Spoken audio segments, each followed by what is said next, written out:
Hey there, so today what we're going to look at is the Foxwell NT510 and specifically to look at it in terms of the TD5 Landrover Defender. So it comes with quite a nasty little case, which is good because things like the Nanocom doesn't, which really bugged me because of the price. And it's a nice little gadget. It comes with also a USB cable, which you'll need to set it up, and also a card reader, which again you'll need when setting it up. If you need help in setting it up, I've done a little video on how to register it and register your ID and get the software installed. So just like the Hawkeye, it's made of plastic, unlike the Nanocom, which is aluminium, but it feels rugged enough and it looks fairly solid, and it looks like it could go through the walls a bit. It does have a little card reader on the side, which again when you're setting it up you'll need to take that out. So let's plug it in and have a look through the screens. So it's fairly quick to boot up, which is quite good. The Nanocom is much slower. And if we go through the good points, because there are some bad points. So the good points is the fact that you can scan all Land Rover and Jaguar cars with this system. So that's brilliant because many Land Rover enthusiasts have multiple Land Rovers, and with the likes of Hawkeye and Nanocom you can only license it to one car or pay a fortune to get a second or third car added. So for the likes of myself, I've got a Defender and also a Discovery, and I can do both of them with just the one license, which makes it hugely cheaper.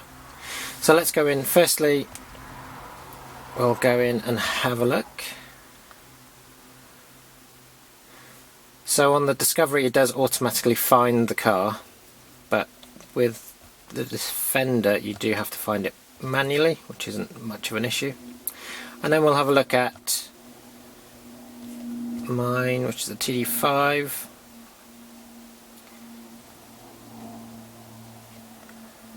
And we'll just turn the ignition on, which I should have done before. So do it again. And there you go. So we're straight in. So it is really quick to load once you've got the data, once you've got the car on, sorry. So if we look at reading codes, again, for some reason I've got air conditioning errors, which I don't have air conditioning, so I'm not quite sure why those errors are coming up. But the really good thing of this one is the live data.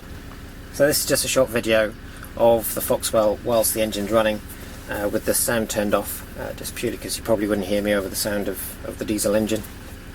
The last thing I want to show you on this before going on to the bad points of the Foxwell is the active tests. And again, this is everything you would expect from the Nanocom and the Hawkeye. So you go through and you can basically test all of the actuators and lights, etc.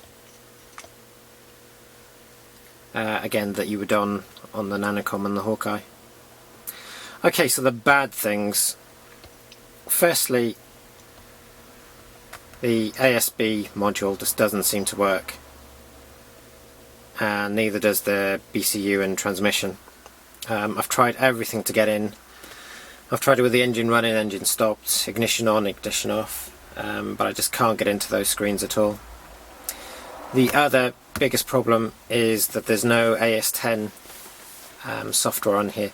So the AS10 allows you to configure all of the immobilizer and alarm system, and also program your keys, or your plips as they're officially called, and that's a big problem. It basically means you don't have a system that can completely control and interface with your car, whereas the Nanocom does.